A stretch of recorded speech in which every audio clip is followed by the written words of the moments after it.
총선이 일주일 앞으로 다가온 가운데 선거 승패를 결정지을 승부처에 대한 관심도 커지고 있습니다. 수도권과 낙동강 벨트가 대표적인 승부처인데요. 판세는 어떤지 팽재용 기자가 정리했습니다.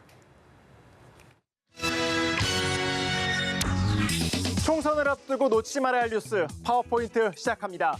오늘의 주제는 총선 승부처입니다. 총선 때마다 원내일당의 향방을 결정짓는 지역이 있죠.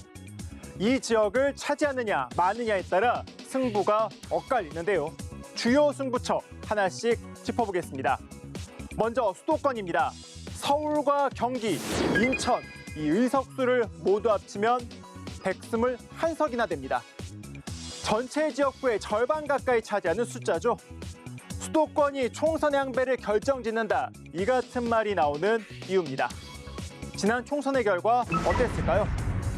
더불어민주당의 압승이었습니다. 당시 수도권 의석수 122석이었는데 이 중에 민주당이 82석을 차지했습니다. 새누리당은 35석을 얻는데 그쳤습니다. 2배 이상의 차이가 났죠. 서울의 상황을 따져보면 두 당의 차이 더욱 벌어집니다. 서울의 20대 총선 결과를 보시면 파란색이 대부분입니다. 서울 지역구 49석 중에 민주당이 35석, 새누리당이 12석을 차지했습니다. 3배 가까운 차이죠.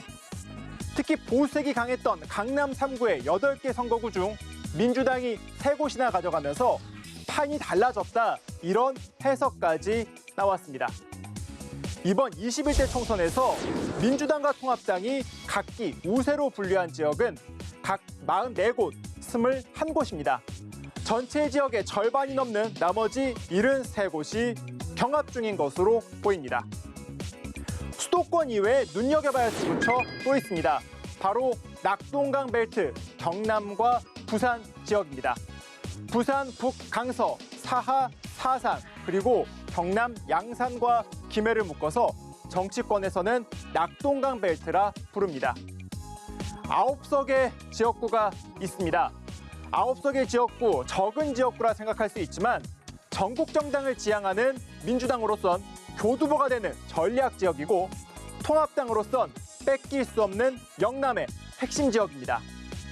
노무현 전 대통령과 문재인 대통령의 정치적 자취가 남아있다는 점도 두 당이 물러설 수 없는 이유입니다. 자, 그럼 20대 총선 결과 한번 보실까요?